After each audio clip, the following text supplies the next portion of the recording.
Good morning. Hello, everyone. Bonjour tout le monde. My name is Paul Chiang. I'm the Parliamentary Secretary to the Minister of Housing and Inclusion, Diversity and Inclusion and the Member of Parliament for Markham Unionville. I'm pleased to serve as the MC for this important announcement. Before we begin, I would like to acknowledge that we are gathered on the traditional and unceded territory of the Algonquin Anishinaabe people. Here for today's announcement is the Honorable Ahmed Hussen, Minister of Housing and Diversity and Inclusion. The Honorable Marci Ien, Minister of Women and Gender Equality and Youth. MP Arielle Kayabaga, Member of Parliament for London West. Other members of Black Caucus, as well as member from the Foundation for Black Communities. This is a milestone event. I'm looking forward to hearing the details. So with that, I would like to invite Minister Hussen to join us at the podium to deliver an important announcement. Minister. Thank you so much. Hello, everyone. Bonjour tout le monde. Thank you, P.S. Chiang, for that kind introduction. It is also great to be here alongside colleagues, Minister Ien, Member of Parliament Arielle Kayabaga, other members of Black Caucus who are on their way, as well as MP Leah Taylor-Roy. Thank you so much for being here. We also have Gladys Ahovi and Djaka Blais-Amare from the Foundation for Black Communities, along with members of their board. We also have, what a lovely surprise, Marci Ien, former Member of Parliament, an incredible champion. Thank you very much for being here. I also see Claudette McGowan, an incredible entrepreneur in our community. Before I go any further, I'd like to acknowledge that we all gathered on the traditional territory of the Algonquin Anishinaabe peoples, and we thank them.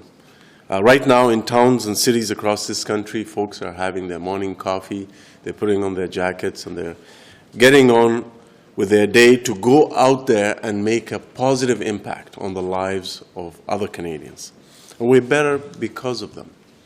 We thank them for everything that they do. Across Canada, Black-led, Black-serving, and Black-focused nonprofit organizations and charities have repeatedly taken the time to step up for members of the community. We saw this during COVID. We saw how all Canadians stepped up. We saw Black Canadian frontline workers and healthcare workers step up to support all of us.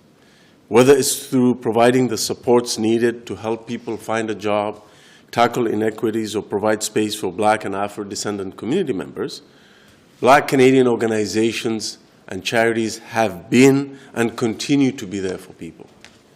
However, we recognize that their work, as selfless as it has been, comes with enormous challenges. Il peut être difficile de trouver des fonds pour soutenir les objectifs d'une organisation bien ancrée. D'autres luttent contre le manque d'outils nécessaires pour garantir qu'ils sont en mesure de poursuivre leur travail qui change la vie à long terme. There are many challenges that Black-led, Black-focused, and Black-serving nonprofit organizations and charities have to contend with. And they need all the available support that they can get to help them so that they help others. En octobre dernier, j'ai eu le plaisir de lancer l'appel à proposition pour qu'une organisation dirigée par des Noirs et au service des Noirs gère le fonds de notation philanthropique dirigé par des Noirs, d'une valeur maximale de 200 millions de dollars.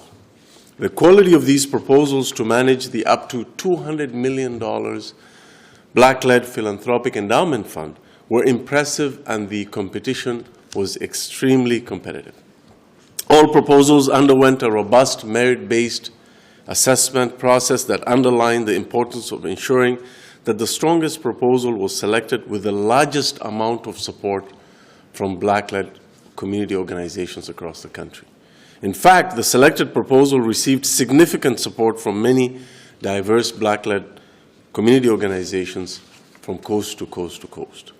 After an open, fair, and transparent process led by Employment and Social Development Canada, I'm proud to say that we've found the organization to help lead this important work. Today, I'm pleased to join my colleagues and members of the community to announce that the Foundation for Black Communities has been selected to manage the Black-Led Philanthropic Endowment Fund.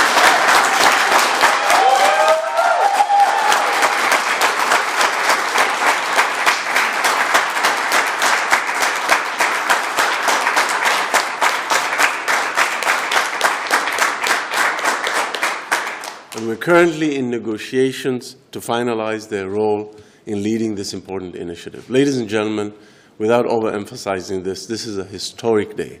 It is a recognition of setting up something that will sustainably support Black Canadian communities from coast to coast to coast. This fund was created by and for Black and Afro-descendant communities. And after active engagement through countless meetings, roundtables, and consultation processes, I'm pleased that we've made it to this really important moment. A well-established and well-known national organization that has a proven track record for delivering results, the Foundation for Black Communities will help manage a fund for Black-led and Black-serving organizations across Canada. This is a critical step in our commitment to act on the three pillars of recognition, justice, and development as part of Canada's key commitment to the UN Decade for People of African Descent. You know, when we signed on to the UN Decade for People of African Descent, people thought that it was an empty commitment, but that commitment came with a number of asks and a number of deliverables that we then committed to. And this is one of those steps: economic development, justice, and recognition of Africans, Black Canadians, and Afro-descendant peoples from coast to coast to coast. And we've so many people to thank for this work. I want to begin by thanking the numerous community advocates who have tirelessly pushed for this much-needed support. I want to thank everyone in the community and all the organizations that helped us to design this philanthropic fund. I want to thank the many Black Canadian communities across Canada who have done and continue to do so much with so little support each and every day. And I want to share my appreciation to the many Black-led, Black-focused, and Black-serving nonprofit organizations and charities that put their name to lead this fund. As I said earlier, there were so many incredible organizations that stepped forward to compete to manage this fund. And just because they didn't get it, it doesn't mean that we don't value their hard work and continued determination to support the social and economic empowerment of our communities. And to them, I want to say, we see you, we appreciate you, we know how hard you work, and most importantly, we need you to keep doing what you're doing. Thank you for everything that you do every single day. Notre gouvernement reste fermement convaincu qu'il faut travailler avec les membres des communautés noires du Canada pour relever les défis auxquels ils sont confrontés. We will continue to be an active partner with members of the Black and Afro-descendant communities in Canada as we build together a country that leaves no one behind. And I want to remind everyone that this is yet another key step in our government's commitment to deliver for Black Canadian communities. From the Black Entrepreneurship Program to the Supporting Black Canadian Communities Initiative that is about investing in capacity and infrastructure of Black Canadian community organizations, something that the community was asking the federal government to do for decades, and we listened, to bringing in disaggregated data by race in Statistics Canada to help governments, not just our government, and everyone else, all policymakers across Canada, to make better policies. All of this shows a government that gets policy right because we listen to the people that have the expertise. And those are Black Canadian community organizations from coast to coast to coast. And so it is in large part because of their feedback, their expertise, their advocacy that we're here today and making history. So I want to thank them. Merci beaucoup tout le monde.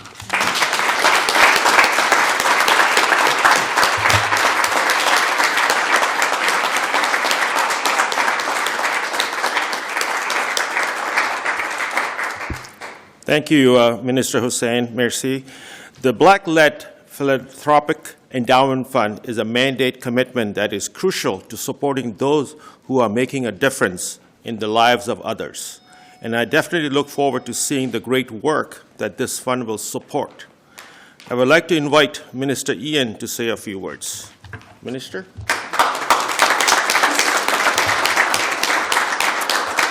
Merci beaucoup, Paul. Thank you so much. Bon matin. There is so much inspiration in this room as I look around, and no more than the lady standing back there. MPP Mitzi Hunter has joined us this morning, and I have to say, she is one of the people that inspired me to run. So thank you, and it's a pleasure to have you here. So this is not a small thing today.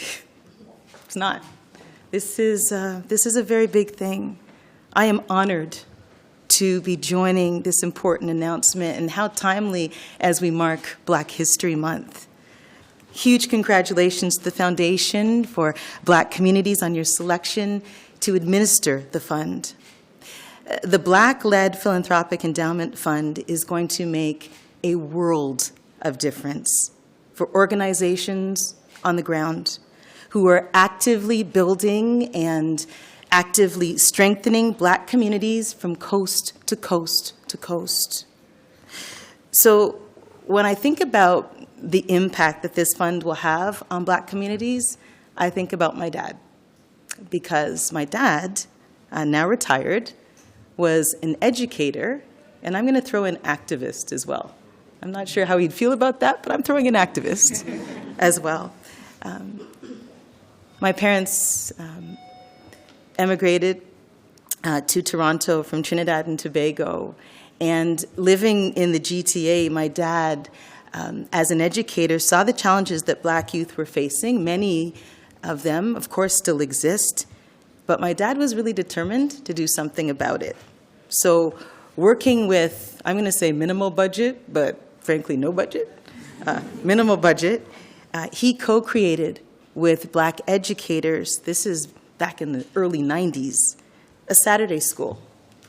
And that Saturday school helped to tutor a generation of Black young people.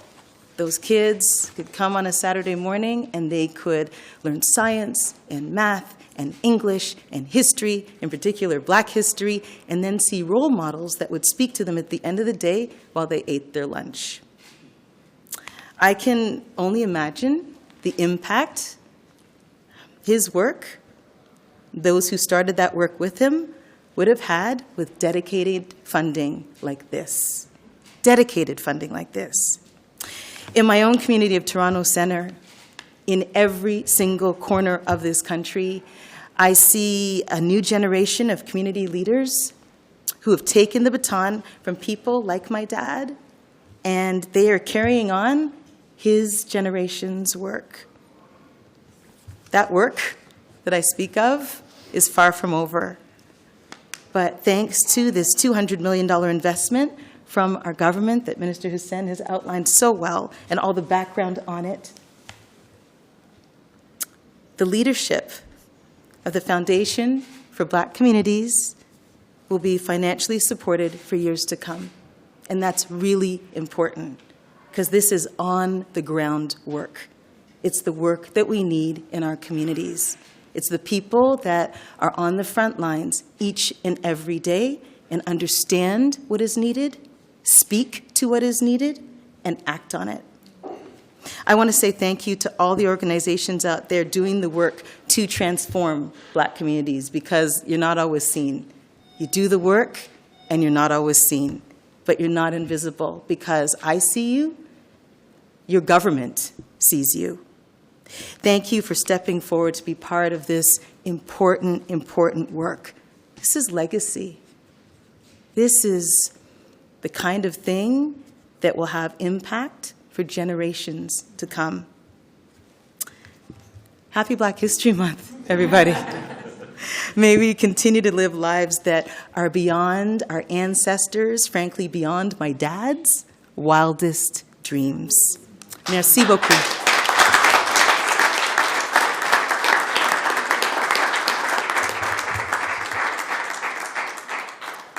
Thank you, Minister Ien. We are also joined here today by some members of the Foundation for Black Communities. I would like to invite Gladys Ahovi, President and CEO of the Foundation for Black Communities, to come up to the podium to say a few words.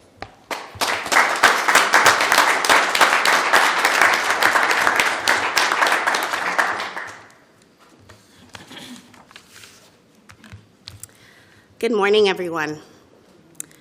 Bonjour à toutes et à tous. Dear Honorable Minister Ahmed Hussen, Minister of Housing, Diversity and Inclusion, Honorable Minister Marci Ien, Minister for Women and Gender Equality and Youth, Parliamentary Secretary to the Minister of Housing and Diversity and Inclusion, Paul Chiang, and Member of Parliament for London West, Arielle Kayabaga, members of our esteemed Foundation for Black Communities Board, our staff, members of our beloved Black community, and to Canadians across the nation. I am Gladys Ahovi. I am the President and CEO of the Foundation for Black Communities. I cannot tell you how thrilled we all are to be here to celebrate this momentous occasion with everyone today. It is significant. It is momentous. It is incredible for communities all across Canada. It has been quite the journey to get us to this time, this moment, this minute. And I think it's important for us to take a moment to just reflect on how we got here.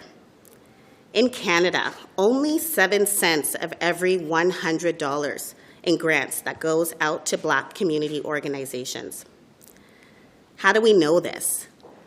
This shocking stat was revealed in our unfunded report, a report that encapsulated the systemic underfunding of Black communities. Burdened by this reality, we knew we needed to take action. As Canada's first ever philanthropic foundation dedicated to investing in Black communities, we stepped up and we took action to address this gap, whether it's working with the government and or other partners on initiatives such as the Investment Readiness Program, or establishing our own Black-led, Black-serving, and Black-focused grant-making initiatives, working with hundreds of community groups across the country. Groups just like the ones Minister Ian's father ran. And now, thanks to the Government of Canada's landmark $200 million Black-led Philanthropic Endowment Fund, we can build on these efforts and make purposeful and clear steps towards ensuring that Black communities are fairly resourced to support their needs and their aspirations.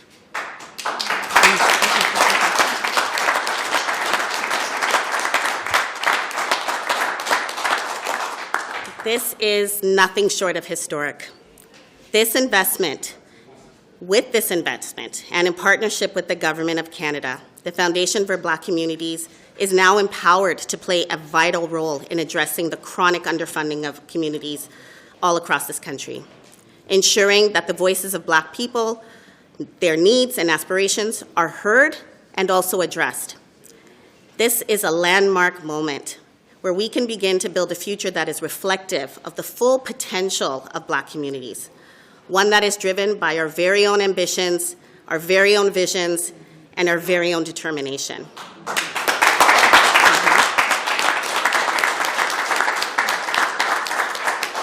As the CEO of this organization, I do understand the weight of this moment, the weight of this responsibility. As a child of immigrant parents, a first-generation Canadian, I understand what their hopes and dreams and visions were, not only for themselves, but for us. As someone who's worked in community for a long time, I understand the expectation and the need for support. And now as a mother to a 3-year-old daughter, I understand the weight and the opportunity that we now have to make sure that they are not fighting the same barriers that we fought. She is not fighting those same barriers that they fought.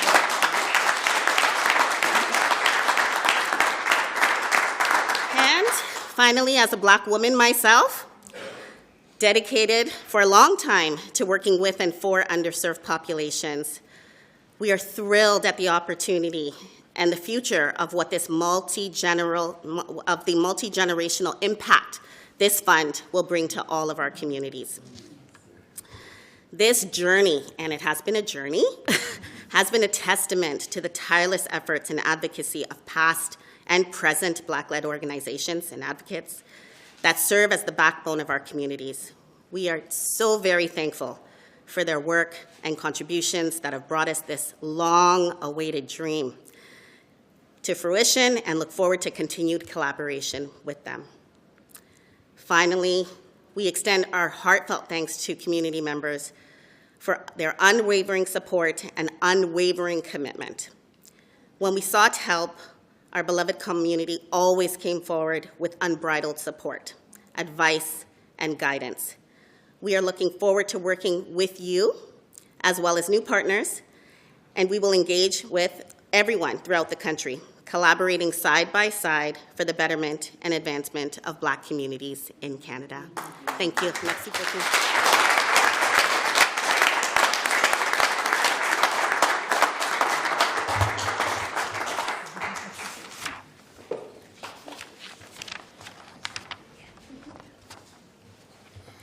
Thank you, Gladys. Up next is Djaka Blais-Amare, Chair of the Foundation for Black Communities. Over to you.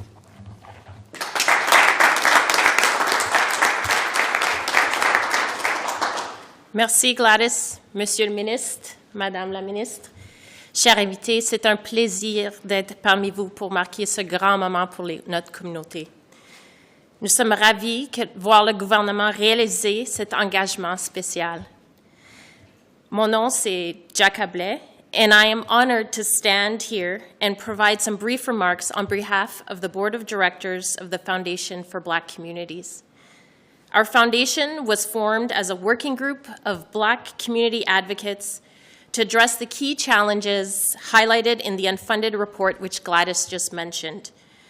We've seen firsthand recently that Black and Indigenous communities were not only disproportionately affected by COVID-19 pandemic, but historically have not had equitable access to resources. It is this multi-generational imbalance that sprung us into action. In unfunded, we made our recommendations clear.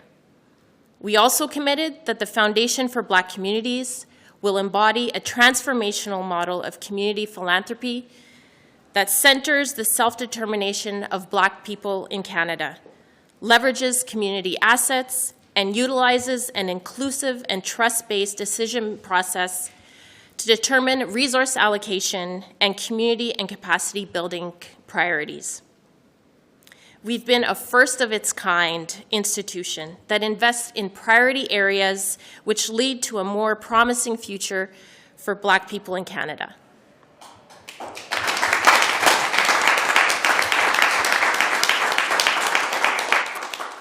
I am proud to stand here alongside my colleagues Lee Van Abacor, Rebecca Darwin, Joseph Smith, and countless others who guided us from the beginning, and alongside a remarkable board of 15 exceptional and diverse directors from across Canada. La Fondation pour les communautés noires est rapidement devenue l'un des principaux porte-parole des Noirs au sein du secteur philanthropique canadien, mettant non seulement en lumière les inégalités, mais aussi la nécessité d'un changement systémique. Le succès de la Fondation est le résultat de la passion et de l'expertise de son personnel, de ses bénévoles et de ses partenaires dévoués au sein des communautés noires du Canada. We acknowledge our ancestors and the many inspiring Black leaders who paved the way for today's announcement. The Black-Led Philanthropic Endowment Fund embodies the persistent change we and our mentors have advocated for over decades. A new approach to philanthropy in Canada, one that is reflective of the Black communities it serves.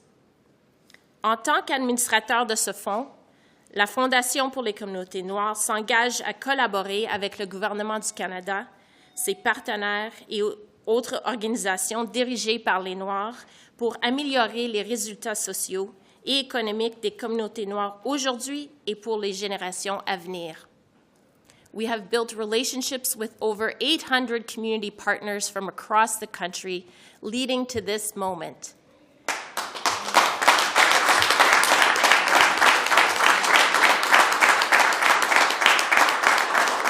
And we are excited to continue engaging new stakeholders and Black community partners as we make the future we envisioned a reality.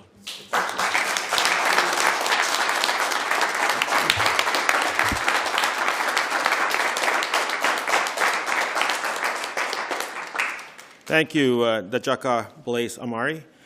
Closing out today's important announcement is my colleague, MP Kayabaga. And after that, we will move to the media Q&A. MP Kayabaga.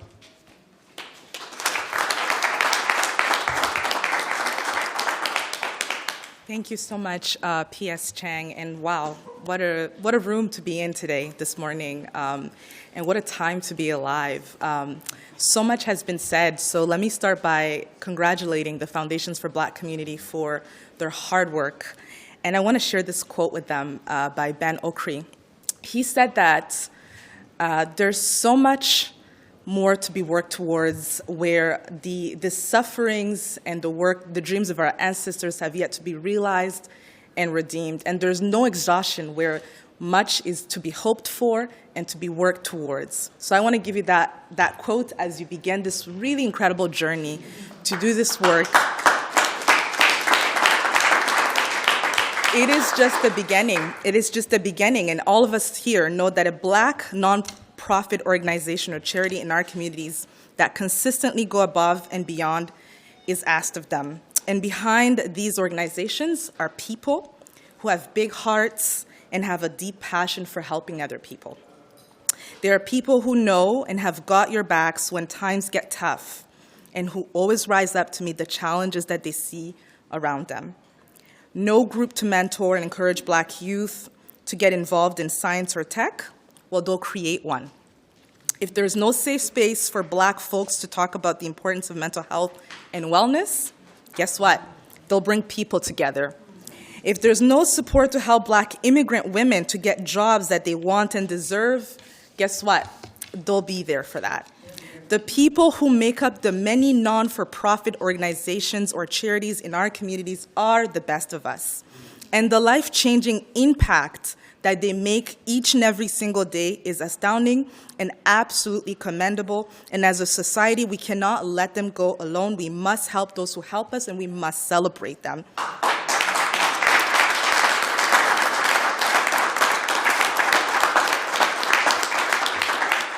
And that's why the Black-Led Philanthropic Endowment Fund is so important. Le fonds qui pourra atteindre 200 millions de dollars fera la différence entre une organisation à but non lucratif ou un organisme de bienfaisance dirigé par des Noirs, axé sur les Noirs et au service des Noirs, qui continuera à avoir un impact positif ou qui n'existera plus du tout. Donc pour ma part, moi je suis fière que notre gouvernement continue à non seulement écouter les besoins des communautés noires et afrodescendantes, mais aussi qu'on agit pour s'assurer que nous avons la possibilité de construire une vie que nous méritons tous. C'est un grand plaisir pour moi d'être ici à cet important événement qui marque le début, et je suis impatiente de voir le travail qui sera accompli à travers nos communautés. As Marci said earlier, Happy Black History Month, everyone. This is a great time to be here. And thank you so much for everyone who's been able to join us today. Now we'll go to the questions to the media. Thank you.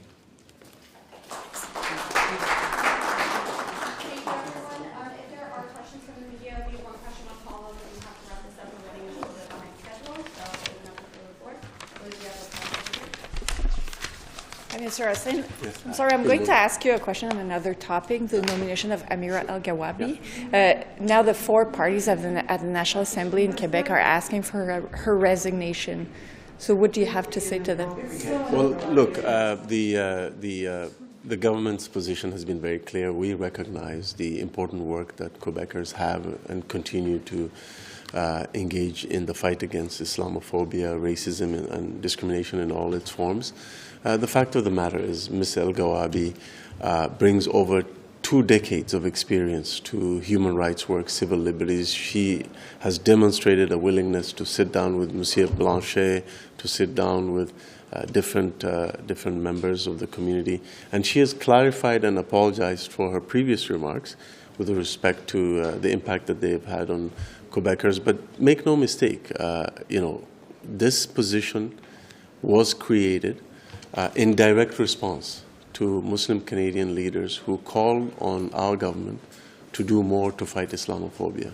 And we're delivering on that commitment, and we look forward to working with the special representative. She will bring expertise and recommendations and feedback on government policy to deepen our resolve to fight Islamophobia. We know that Islamophobia is real, and Muslim Canadians have called on this government to do more, and the special representative is the response to that. Can you explain what her role will be exactly? I understand that it's the role of a counselor. It's similar to the same role as the special representative to combat anti-Semitism. This role, again, is to act as a community champion, expert, and advisor to the government on how to better fight Islamophobia. We had the Quebec City mosque shooting. We had members of the Afzal family, murdered in London, Ontario. Out of those 4 members who died, out of that family, there's a surviving young boy who was severely injured as a result of that attack. When I made the announcement for the special representative, it was at the IMO in Toronto. Outside of that mosque, a community volunteer was killed by a white supremacist. So we're seeing rising levels of hate and discrimination against Muslim Canadians in all parts of Canada. And the fact of the matter is there's also incredible leadership being demonstrated by everyone in all parts of Canada, including Quebec, against racism, against discrimination. I saw that firsthand when I went to the commemoration of the Quebec City mosque shooting 2 weeks ago on Sunday. So Ms. El-Gawabi's role is key to that fight, and we will not let up in the fight against racism and discrimination, which is why we're here today. Yes. This is yet another step today. If there's no other questions, we're going to take a photo of just the speakers and then have all the attendees take a big group photo. Thank you. Okay.